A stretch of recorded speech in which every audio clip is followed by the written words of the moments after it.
So, where we stand now and what's the topic of today's meeting.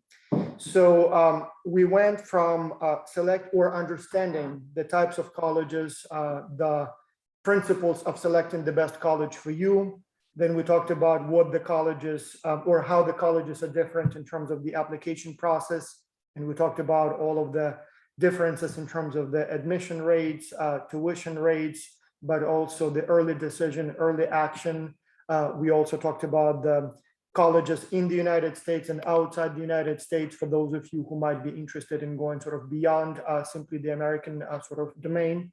And then last time we talked a little bit about the resume, a very important topic. So not only what the document should look like to impress the readers, but also what should be in that document.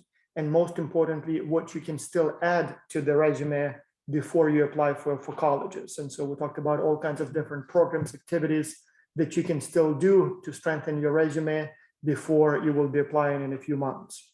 Now, the next step in the process is recommendation letters. And for example, I know one of the students here is primarily interested in graduate school, but recommendation letters, the principles are the same for college, for graduate school, for jobs, even for that matter. So there are some sort of, things you need to understand both about how the document should look like and what it should contain, but also whom you should ask for recommendation letters and how you should ask for recommendation letters. I write probably, not counting the few thousands that I send out by default to all agriculture students, I write probably another maybe 20, 30 a year to students and maybe another 10 or 15 for my colleagues, professors. And to be honest, it's an extremely, extremely annoying request when I just get something like, hey, professor, I put you as my recommender or referee. I hope that's okay. No, that's not okay, because I need to know something special about you that I put in that recommendation letter. First, you need to understand that it takes a couple of hours to write a recommendation letter. Second, if I don't have all the information, I cannot write one. I mean, I can say that the student took my course and I remember that he, I think, got an A. That's all I can probably say from memory. Maybe a couple more sentences, but there is much more to the recommendation letter, and you cannot sort of leave it up to the professor to come up with something on his or her own, because it would be a lousy, short, not very informative recommendation letter. So we will talk today about how to do it right and how to do it in a way that will help you get into the college of your dream. Or I suppose same principles might apply also when you're applying for jobs or graduate school or scholarships or anywhere else where recommendation letters are needed. And so I'm going to turn it to our wonderful professors here, and I see Aryaman is here. Thank you very much for being here with us. So please do share your experience and your tips on how to do it right. I think since Aryaman is here, I'm just going to say, he actually came home from Georgetown University and he's leaving again today. So I know he's busy, but I'm going to, I'll ask Aryaman to share his few wise knowledge, and then we'll have Amit say something. So maybe Aryaman, then you can take your break after you say something, and then, we can put questions to you later on. Or if the panel has any questions, we'll give it to you. Most importantly, how is college? Tough, demanding, fun? I like it. I like that it's in person. It's a lot more enjoyable in person because you miss out on the rest of the experience online. Yeah, so there's definitely more to college than just the textbooks or information from the textbooks, right? Yeah, and I mean, even the classes they're much better to be taught in person because it's sort of impersonal when you only meet over Zoom. I can imagine it. Yep. Okay. So Arvind, can you tell us about your recommendation letters? Do you had some strategy in mind when you reached out to your teachers, your professors for recommendations?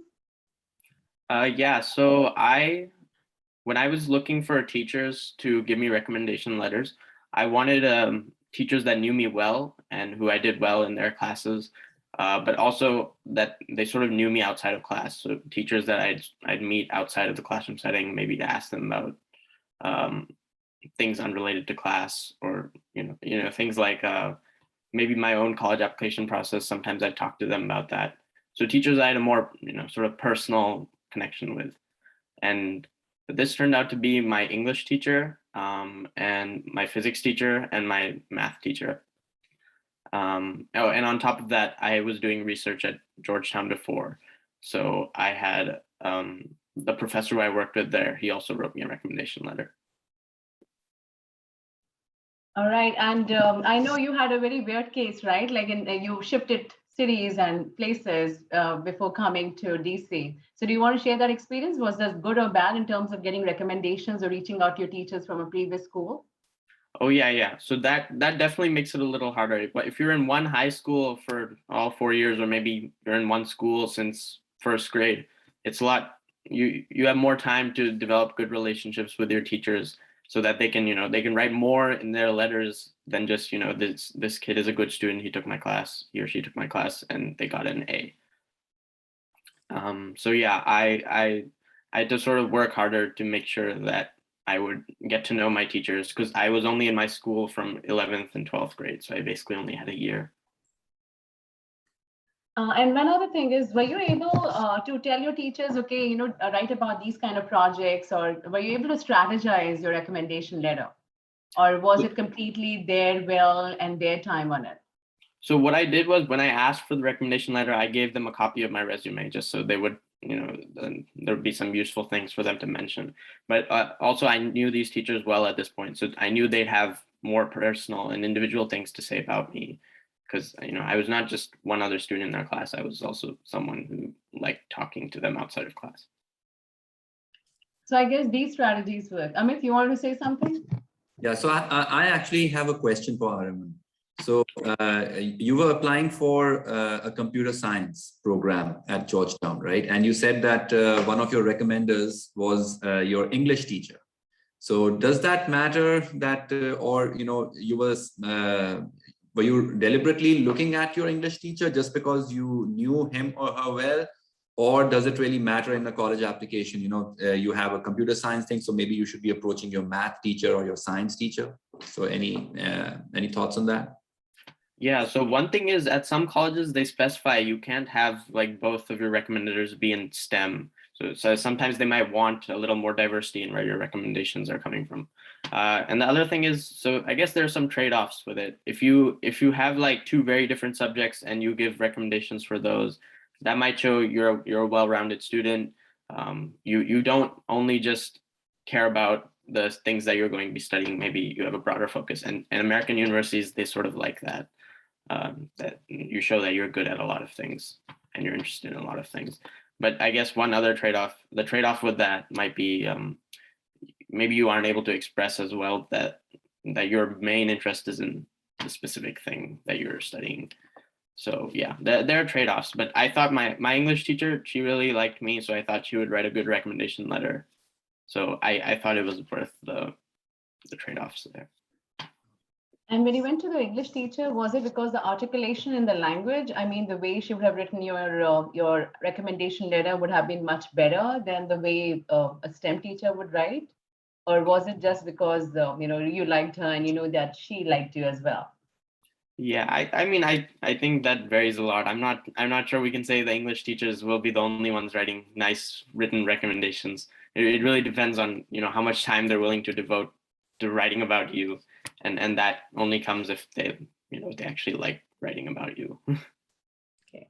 And were you able to get a copy of any of your recommendation letters? Because I know it's a very secretive process, especially when it comes to writing college recommendations. I know it goes directly to your counselor, and from the counselor, it's uploaded in the system. So that's how. Can you just explain how the recommendation works? Maybe I think every school has a different system, but I know the system in your school was very, very different. So Aravind, would you like to share that? Can I ask a couple of basic questions first? So how many recommendations normally are required by colleges? So normally the minimum is 2. Some of them allow, supplemental recommendations. So what I ended up doing, so I had those 3 teachers. I would pick 2 of them that I felt would be good for my situation, and it also reduced the load on them a little. And on top of that, if they allowed supplementals, I would get that professor who I worked with to write. So the minimum is 2, but they allow more, but there is also a limit on how many more, right? Yeah. So some places like MIT, they didn't have a limit on the supplemental recommendations, but they also said don't inundate us with recommendations, so send a reasonable amount. Okay. And I'm pretty sure some schools now they might have dropped the requirement, so I'm not sure about the situation. And then also, before we get into the technicalities, So can you share some do's and don'ts in terms of who should be writing recommendation letters and maybe who should not be writing recommendation letters? I imagine, so you mentioned teachers, that sounds good. There was some discussion about, if you apply into computer science, maybe English teacher may not be the best choice, or maybe it's fine, shows the kind of, breadth of your experiences and expertise. I have been on the admissions committee a number of times for graduate programs. And so I know that we often see recommendation letters from colleagues at work. So a guy is applying to MBA, for example, and so here is my buddy with whom I work at work, write a letter. And we always get a little nervous about that because, it's basically a friend who on the one hand may not necessarily know enough about your academic skills to comment on it. On the other hand, there is sort of a conflict of interest. So I'm not sure if that would be acceptable at the college level. So who should be writing the recommendation letters, and maybe who should not be writing recommendation letters? Like parents probably shouldn't, right? Any other, Yeah, so definitely that's a good point. I think so. The most important thing is they need to know you in an academic capacity. So it can't be your parent, it can't be your sibling. So some colleges have like a weird thing where you can I think it might have been Brown, where you could get a peer recommendation also, and like you could have a friend write about you, but that's separate from your academic recommendations. So every university will ask for academic recommendations because that's how they assess what kind of student you are. But on top of that, it's also important that the people you get recommendations from know you outside of just the academic element, because that's the only way you'll get a good recommendation. They need to be able to vouch for your qualities as a person and that you'll be a good student beyond just the academics at the university. And American universities are sort of very they want a very well-rounded kind of person. So in your case, both of your parents are PhDs and academics, and they are definitely in a good position to comment on your academic achievements. Even then, it's not a good idea to ask parents. Oh, definitely not. It's a conflict of interest, Good like to you know. were mentioning. Yeah. And it's a lot of universities they just explicitly say no, don't ask anyone you're related to. How about coaches, sports trainers, I don't know, maybe employers, if the kids have had some jobs or stuff like that, would that be an acceptable sort of source of a recommendation letter? So in the supplemental recommendations, yeah, I think that could work. So something like an employer could make sense if you worked in the field that you're hoping to study. So like if I had like a software engineering job or something and I'm studying computer science, then that would be a pretty good recommendation to have in the supplementals. Or if I'm if I'm going as an athlete and maybe I have an athletic scholarship, then a coach would make sense too. Mm-hmm. But overall, basically teachers or maybe research supervisors if you did some lab work, right? So that those would be sort of the primary and best choices. Yeah. So the academic element needs to be fulfilled before you look at coaches and employers, that kind of thing. And definitely don't ask your parents or anyone you're related to. Fair enough. Okay. And so Arvind, can you also tell us the process? I mean, I knew that you had some difficulties with the teachers. So can you tell us more about what really happened and how were you able to overcome those things? Yeah, so I generally speaking, you should ask like the academic year before. So if you're applying, you're applying at the start of 12th grade per the US timeline. So you should ask in 11th grade, sometime closer to the end of the school year. So maybe sometime in spring or something like that, just so the teachers have plenty of time to figure it out.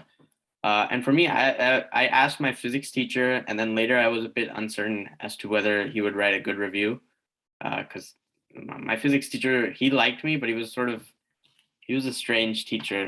It was a weird situation. So I wasn't sure about the quality of his recommendation letter. So I actually asked my counselor to review the letter because I couldn't see it because of the privacy thing. So there is a way for someone to look at it before it goes off. Is that how it works?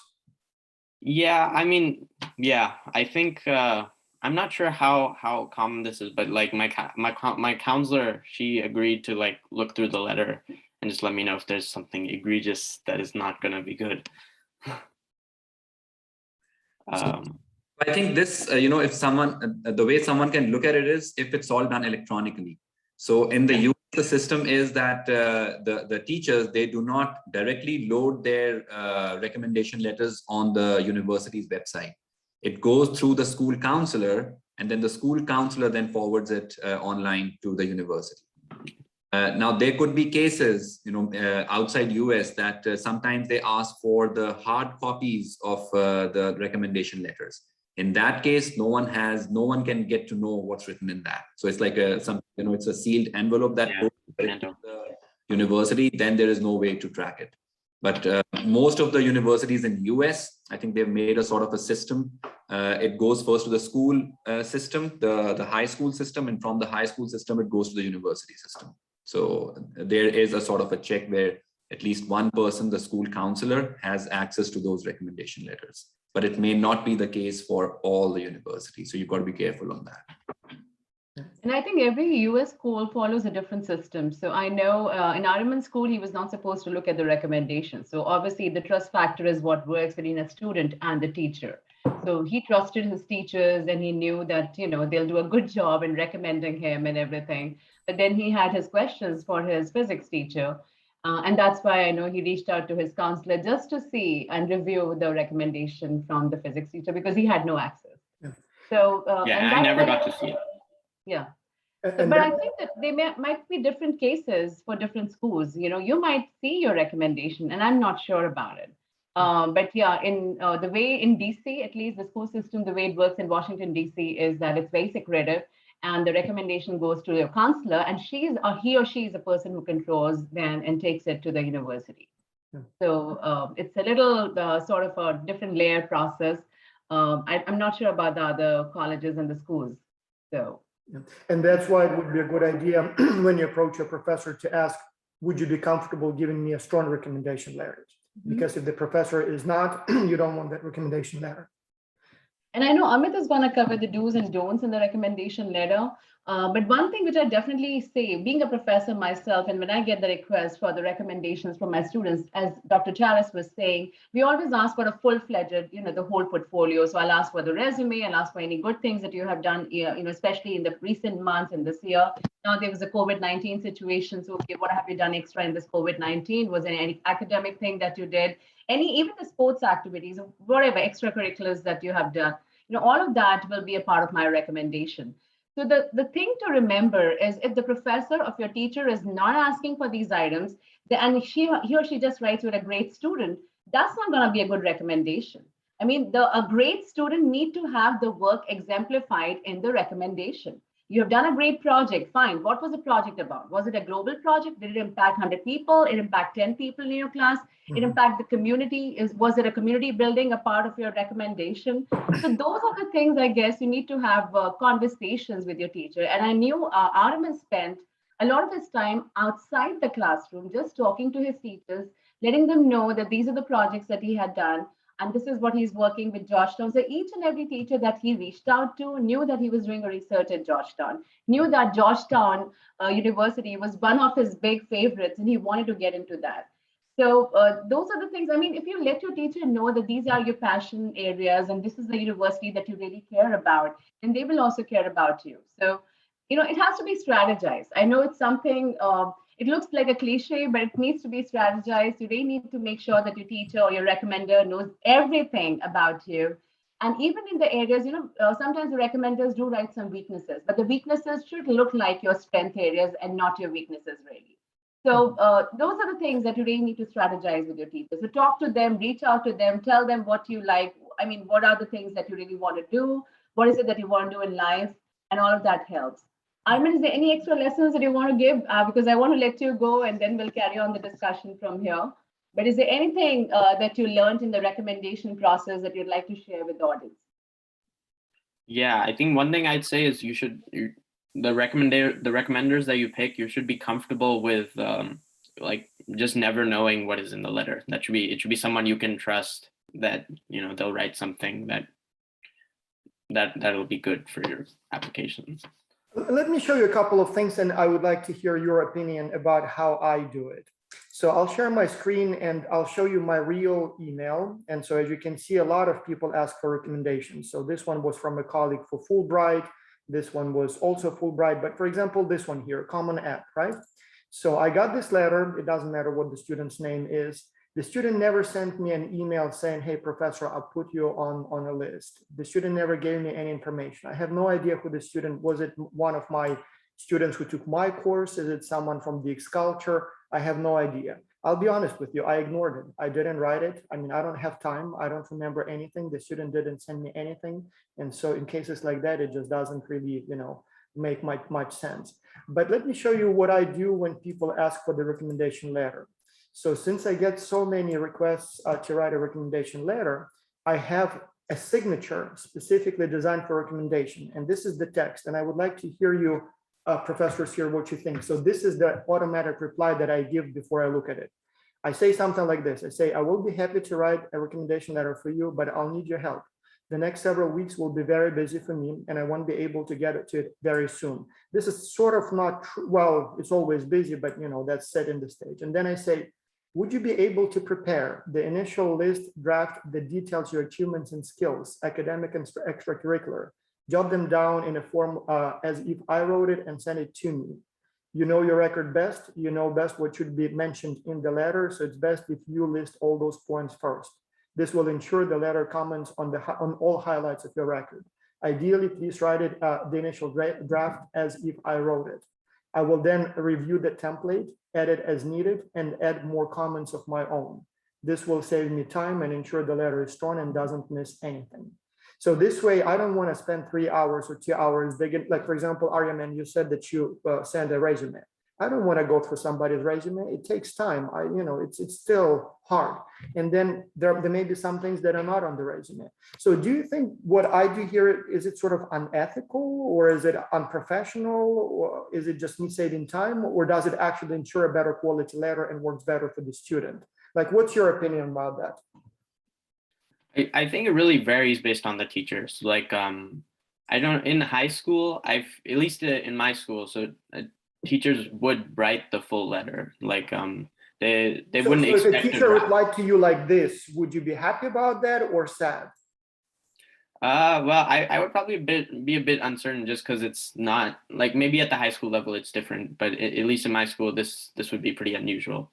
I'm not sure. So I guess this can be good because you get a lot more control over what's going to be in the letter as the student, and maybe that's more security for you in terms of it's going to be a letter that paints you in a good light. But on the other hand, I feel like it can also be more authentic if the professor or the teacher, they write it themselves, even if they miss out on things. It's like you will be able to tell by the writing style, maybe, that there's been. Yeah, I always edit those letters extensively. I always add much of the stuff, like, for example, more about culture. But then again, I will be honest with you, like when I write about culture, I have templates. Like, I'm not going to write from scratch each time, half a page about what culture is. So I just copy and paste. I may look up the student's actual performance and change a couple of words and a couple of numbers. But same thing, for example, I have existing templates for students who took my class. For those who got an A, basically B, and then others. Again, since it's almost identical each time, there is no point for me to write it from scratch each time. Occasionally, I have students whom I remember vividly, who was very active, who perhaps talked to me more. So obviously, then I add much more personal stuff. But in most of the cases, it's, a student participated in discussions, did well, got an A, was on time with the assignments and stuff like that. So I don't know. I mean, professors, what's your approach to that when you get a recommendation letter request? I'm not sure if you get as many as I do. I mean, I'm trying to kind of simplify here, and maybe I'm a little, take it too far, but how do you approach it? Do you always say yes? No, let me put a context to that, Vas.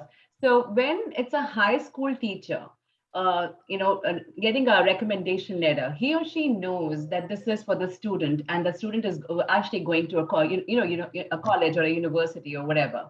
So then things are different. Those teachers are more geared towards writing those recommendation letters, and they know exactly what they should be writing. So in our case as professors, obviously professors' time is very, very valued. We're doing research, we're doing teaching, we're doing so many other things, right? So, and the kind of language that you wrote, Vas, is perfect. I mean, I would see myself doing the same thing, but that's for a graduate recommendation. But if there's a high school recommendation and the high school teacher is involved, then obviously things are a little different. The students would have already talked to the teacher. There's a lot of contact that would have had between the teacher and the student inside and outside the classroom. And the teachers are more geared.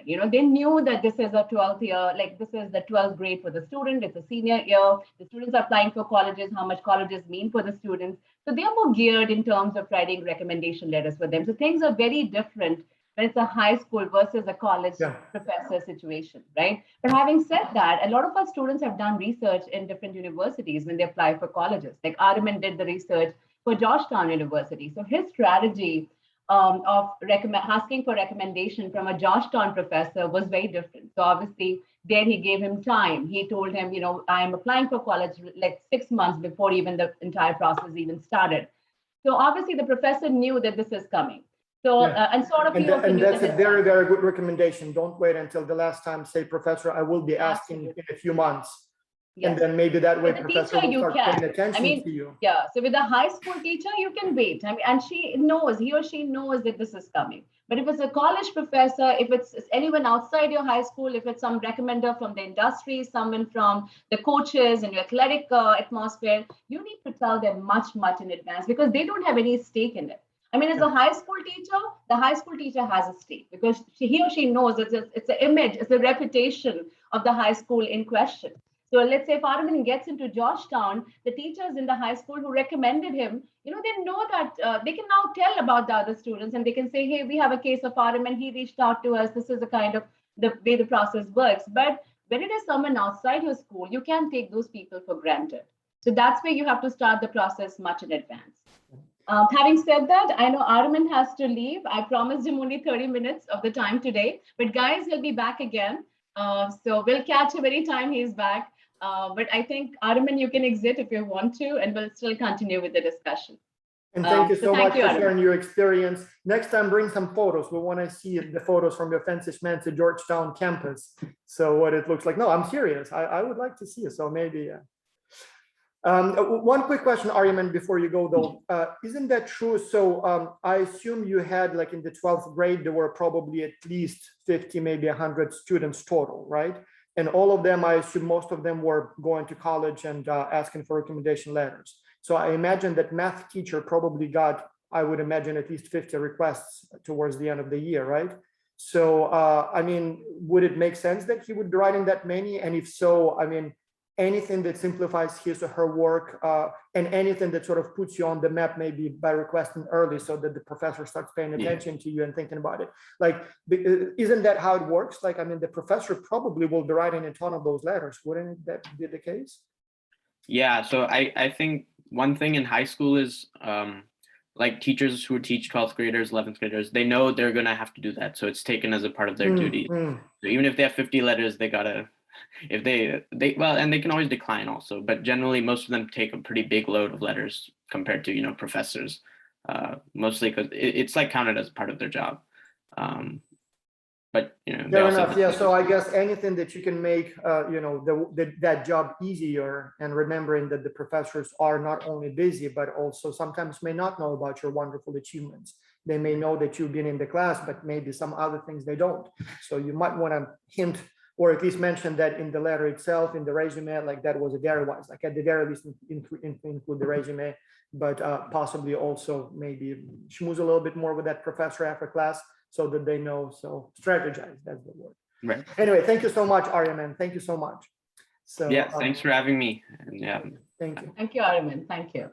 I want to share a couple more things related, or ask rather, a couple more things related to international applications. So obviously, being an international person myself and applying first to colleges from outside the United States, but also helping a bunch of people throughout my career from outside the United States, I noticed that there are several distinct problems that you guys might face. One is just simply language. So if you come from a non-English speaking country, you may have those professors and they may not speak or write English, be fluent enough in English to write a strong recommendation letter. And so the question I would have for the professors, so how would you handle that? And so, because, you kind of run into sort of a problem where a professor can say good things, but maybe not able to say that in his, her own English words. So what would you recommend in that case? A translation, or would you recommend that the student himself, herself writes the initial draft and the professor sort of checks it, or something else? Like, how would you handle that language, issue? So Amit, do you want to take that?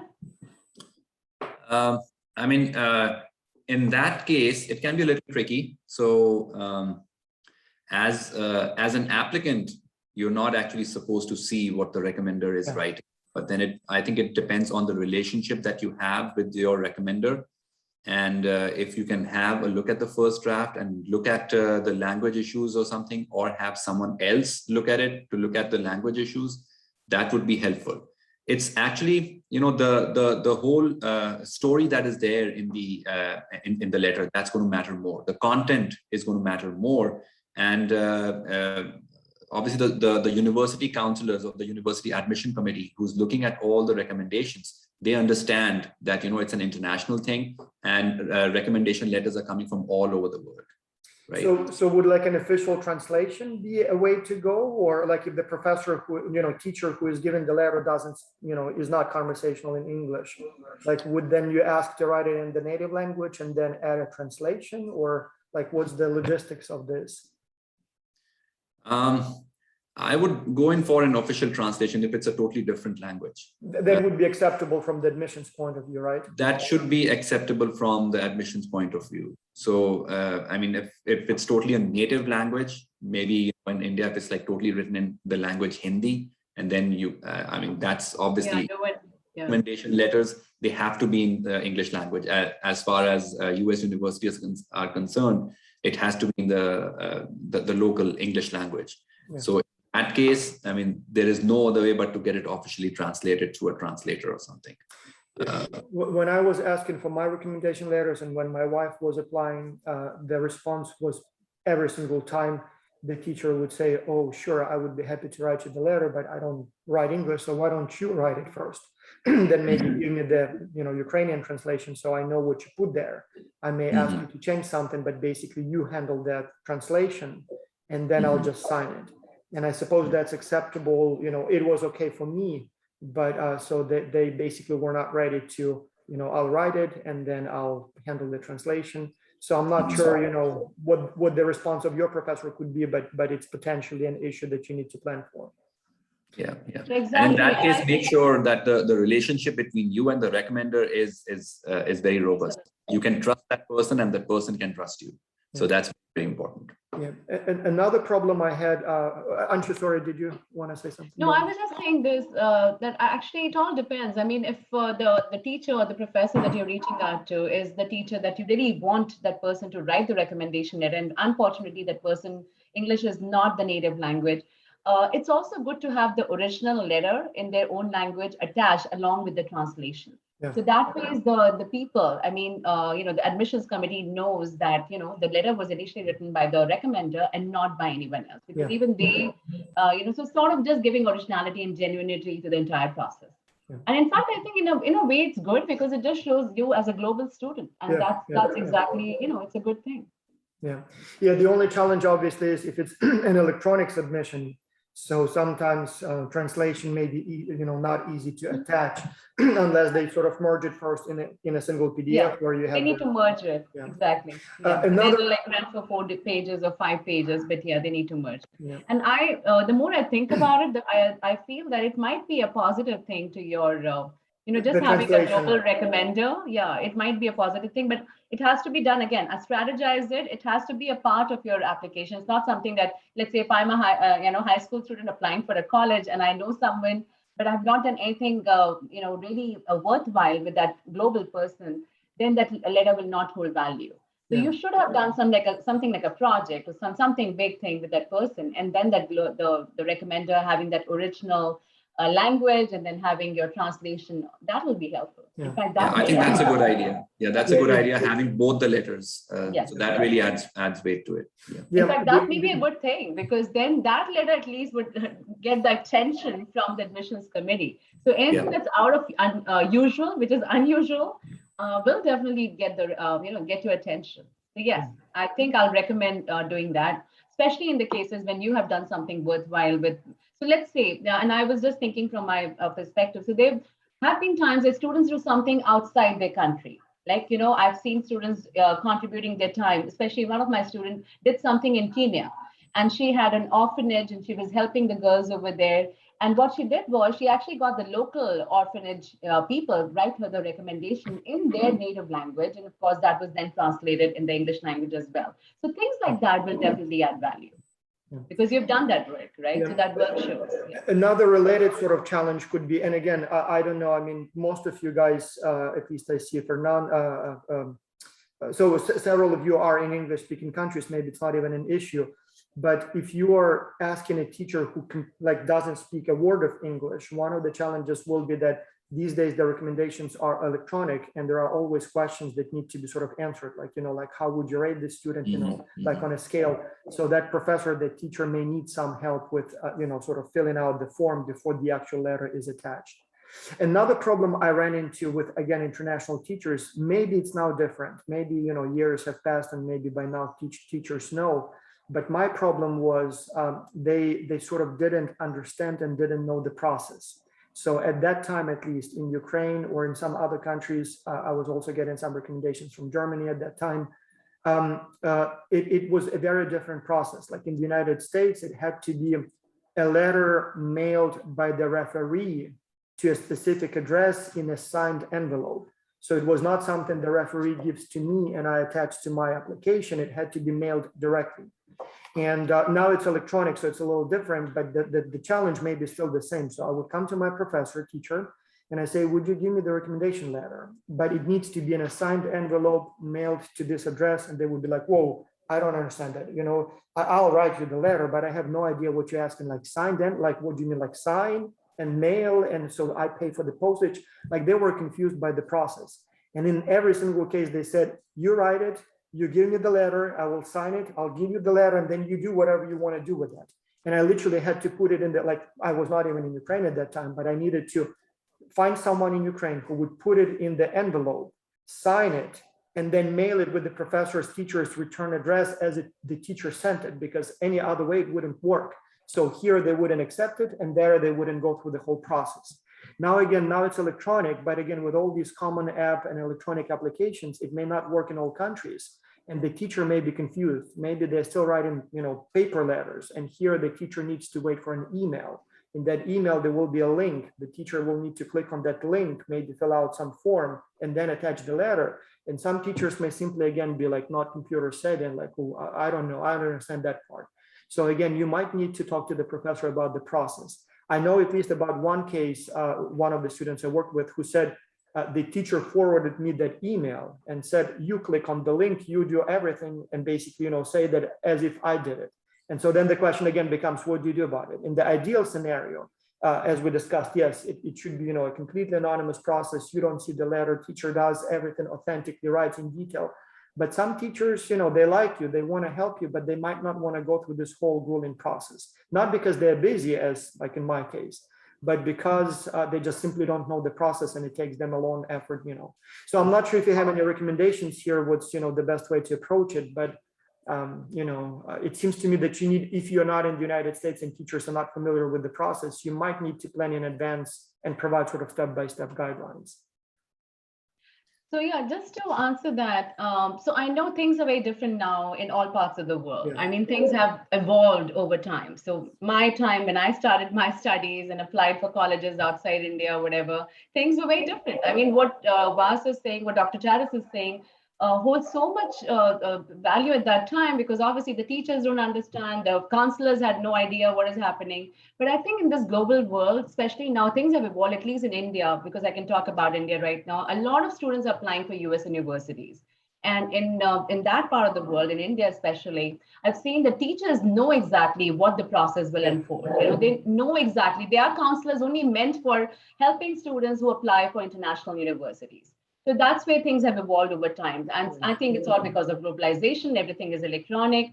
So especially I guess, top schools. Yeah. Exactly. Yes. So that's why, a lot of Asian students join these top universities, because their schools are more geared now towards knowing the challenges and the things that are needed in the entire process. Yeah. So, but having said that, I think Dr. Taris is right. Your school can be one of them where the teachers are still not aware of that process. So in that case, that's the reason we said, make that Excel sheet, find out what is needed, and then again, reach out to the right people. If at least you'll find one person who will be ready to help you and be ready to, do those things for you.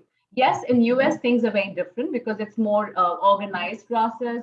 The high school teachers, they know exactly what they're doing. As Arvind was telling you, they end up writing 50, 100 recommendations because, and that's a part of their job. I mean, that's exactly what they're told that, you have to get the reputation of the school high. Yeah. And if the school reaches to Ivy League or to the top 20 in the list, then obviously it's a good thing for the school. It's like building reputation for the school. Yeah. And believe it or not, in DC, I think getting into Georgetown is like a big prestige thing.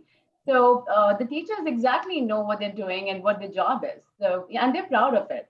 So again, I know if it's not US, then things might be different. But that's why we are here to help you guys. So in case if you have any questions, please, feel free to reach out to Dr. Taras, to myself, to Dr. Arora, and we can help you. Yeah. And I know Dr. Amit Arora has a presentation ready. So Vas, if you don't mind. You have a full presentation. I'm sorry. Yes. But I just want to have Ariman getting the focus today because my apology. I didn't realize that we have a whole presentation. So Yeah. So we just thought that, obviously we had a good discussion and pretty much in the presentation is what we have discussed, but we thought it would be a good idea to just document it and give the presentation so that discussions we might forget, but whatever is there in the slides, probably, that will stick with the students. So let me just quickly share my screen.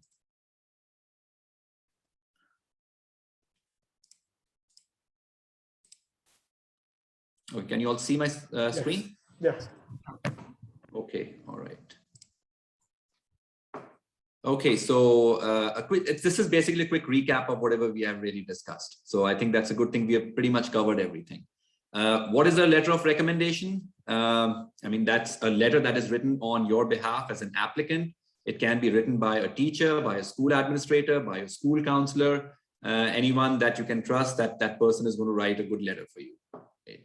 And your referrer is going to recommend you to the university that you're applying to. So that's the whole basic premise. And remember, at the beginning of these sessions that we had, we always talked about the holistic, the whole well-rounded thing that the university admissions committee is going to look at, right?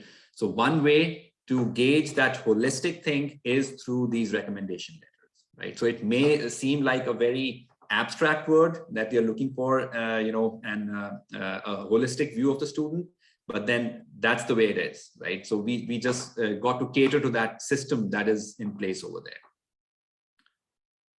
Why is it important? It is very, very important because this helps the university get a better picture of who you are as a person.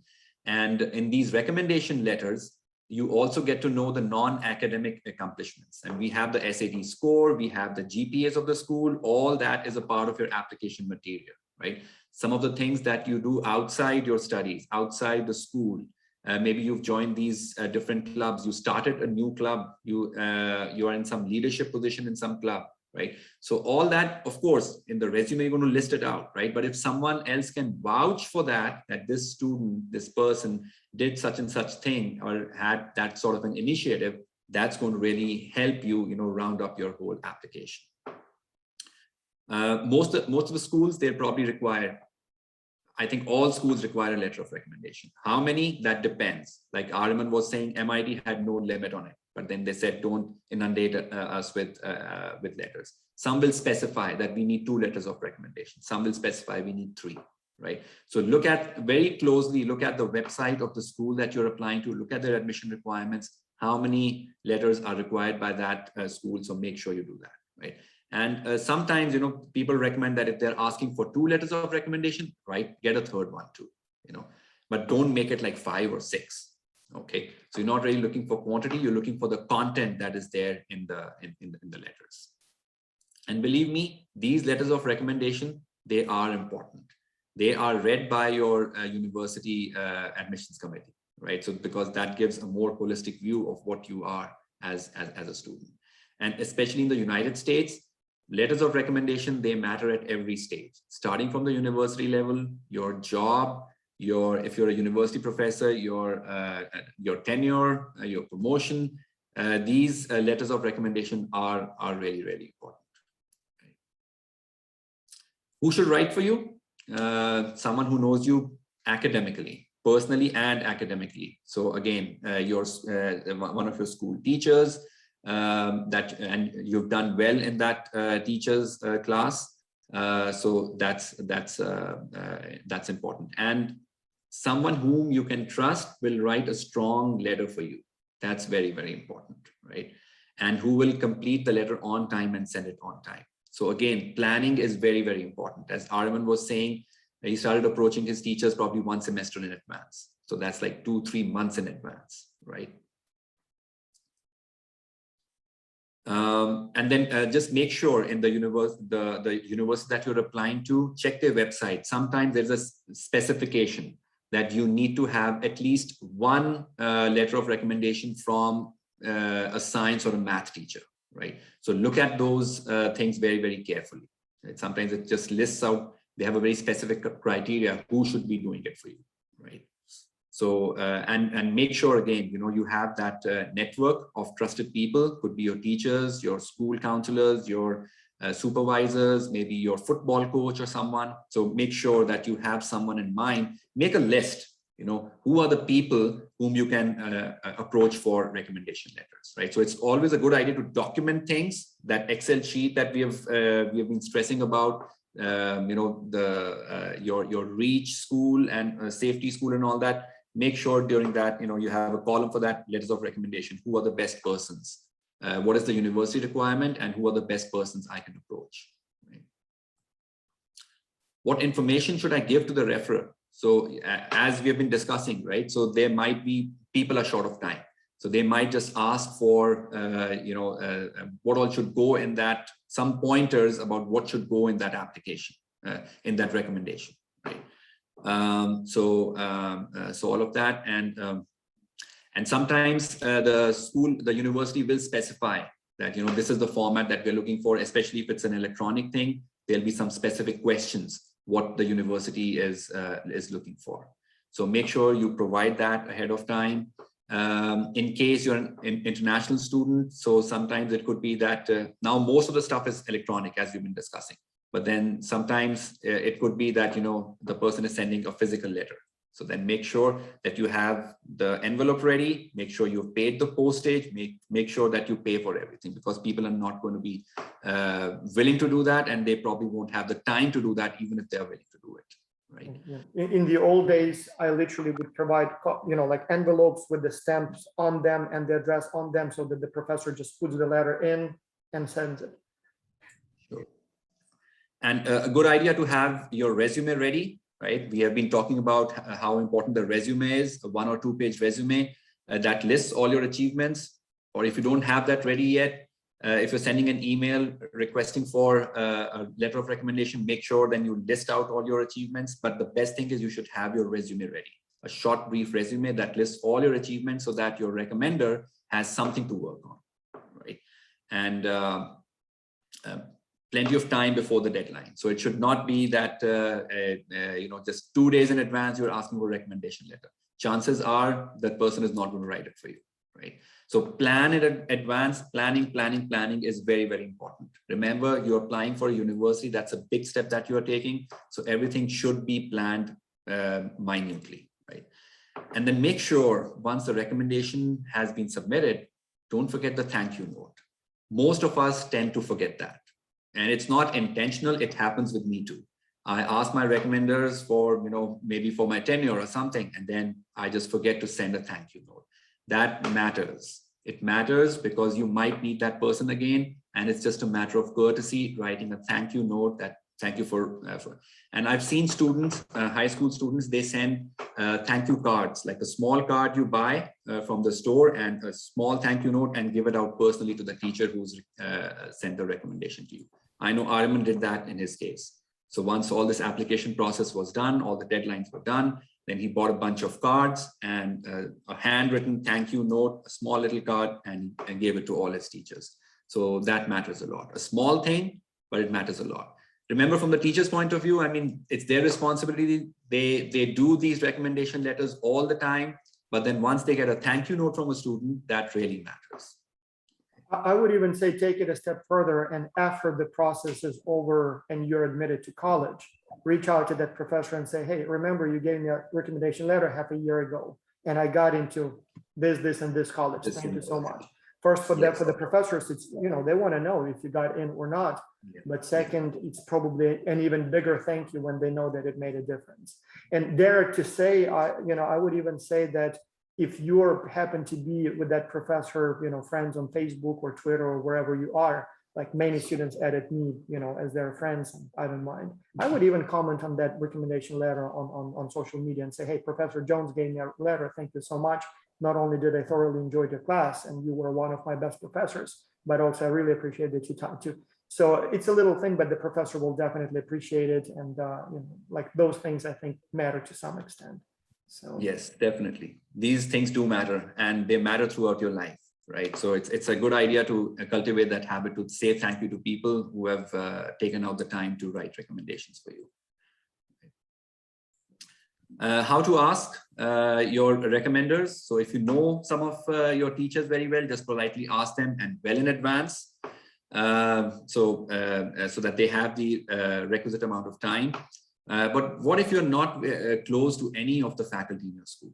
Then what do you do? There could be cases you need the recommendation letter, but you don't know anyone very well. It might be a very large classroom size. It's not a small school, maybe it's a very large school and you are just over there. So in that case, what do you do? Write a short note, right? And there are some examples that I've given over here. So greetings, or hello professor, hello Mr. So-and-so, or Miss So-and-so, I'm applying to this university and I'm looking for people to write me a letter of recommendation. I have a list of my interests and accomplishments. Would you be kind enough or willing to write a recommendation on my behalf? So I've given some templates over here, some starting points. Of course, these are just templates. Make sure you tailor make it the way you want to, right? It's always good to ask personally, and then with a follow-up email, just so that they have the date in mind and everything. So make sure you list out everything. Okay, what is the deadline that's required, and then follow up, right?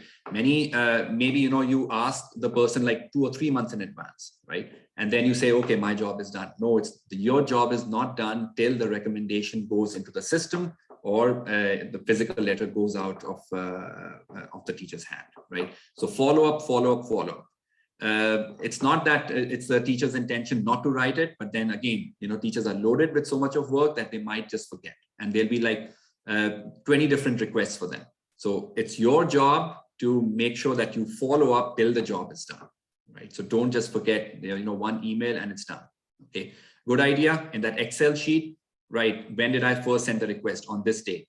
The next follow-up, when am I going to do it? On this particular date, right? So make sure that you plan it out. One thing I'd like to say here, Amit, because I know a lot of the students are actually, they might be undecided. So in Armin's case, he was very much decided. He knew he wanted to pursue a career in computer science and everything. But there might be students who might be undecided. So it might be a good strategy for you guys to then look at different teachers, and not obviously the teachers that you like the most, but again, maybe strategize from the subject perspective. So let's say if I'm a student who's undecided, but I love biology. So let's say I'll reach out to my bio teacher, and I also love math. So I'll reach out to my math teacher, and then I also love some history or something, the world history teacher. So I'll reach out to her as well. So in that case, it would be good to have a portfolio of all the teachers, like a STEM, and we call it STEAM, right? So art teachers as well as a part of the particular thing, as a part of the mix. So just don't be confused that you only have to reach out to STEM teachers. You can reach out to the teachers whose areas you love the most, right? Just showing your passion, because those teachers, if you like them, then you like them for a reason. And one of the reasons could be you excelled in their class. So that was the reason. And of course, that teacher will also know more about you. And yes, from a high school teacher perspective, it's a part of their job, because I know every student in a good high school will apply to at least 15 to 20 colleges.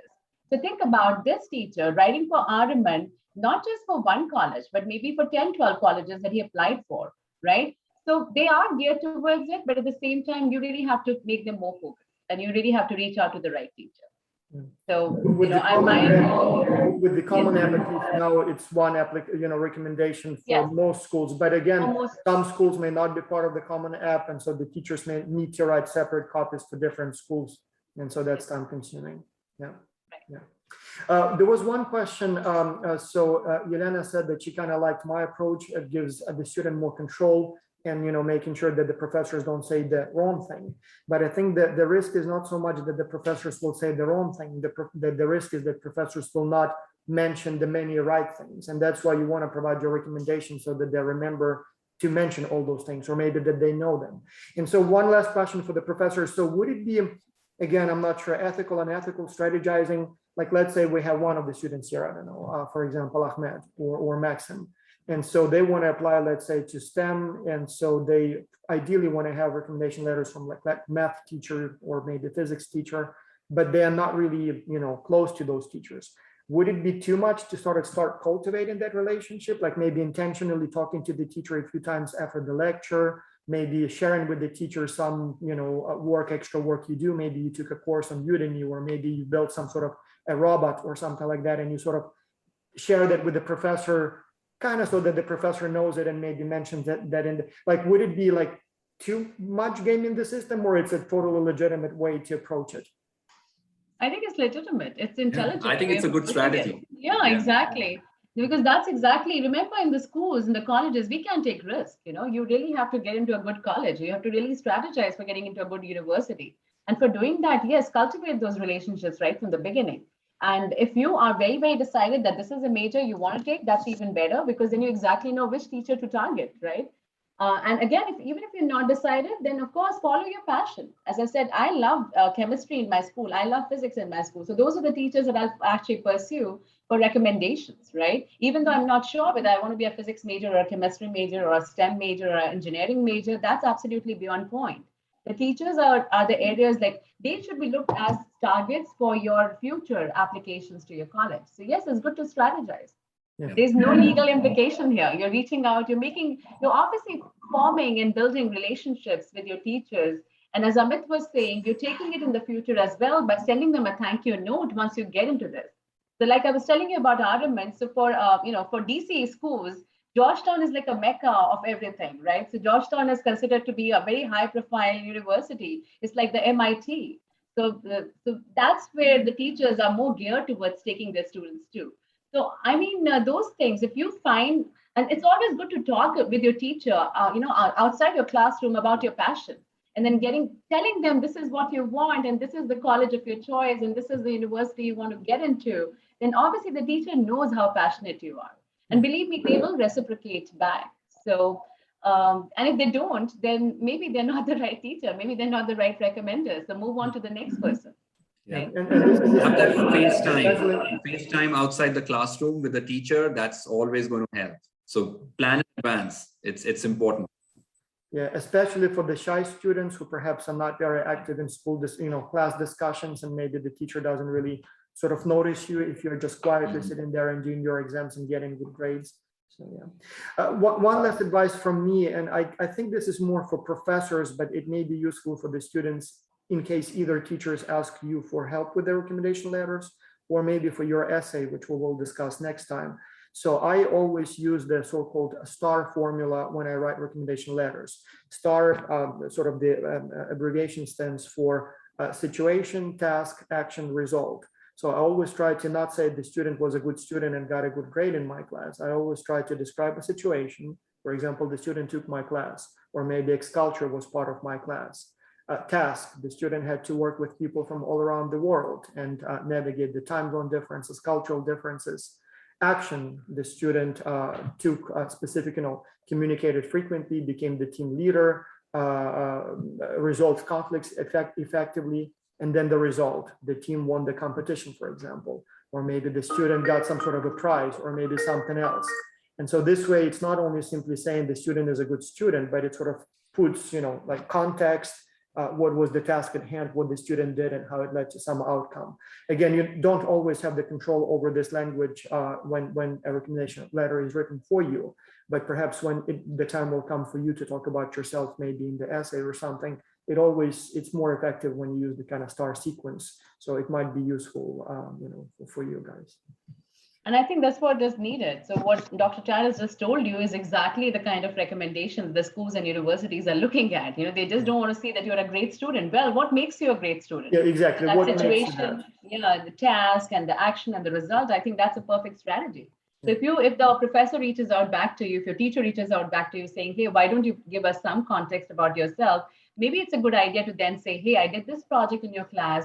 That's where, I learned this, whatever, global, cultural, something new, something exciting. If it's more related to physics, something in vectors or something. I mean, whatever you think you learned. And then the action and the result, obviously, if you won something, if you're pursuing something, if you're following a competition, all of that is great. Yeah. So I think the star, what Dr. Charis said, is a great idea of you writing your recommendation if the teacher tells you to follow it further with him. And I could see in a global case, in international student cases, this might be where the teachers might reach out back to you and say, hey, why don't you help us with that? So that's where it's a good strategy to do it. All right, so Any questions we are by out of time. anyone? I'm not sure if you wanted to add anything else, professors, and I'm not sure if there are more questions. I mean, I'm just waiting for a question from the group. Any So questions from anyone? Yes. at least one question we have time. So I'll be happy to take a question from anyone, from the student.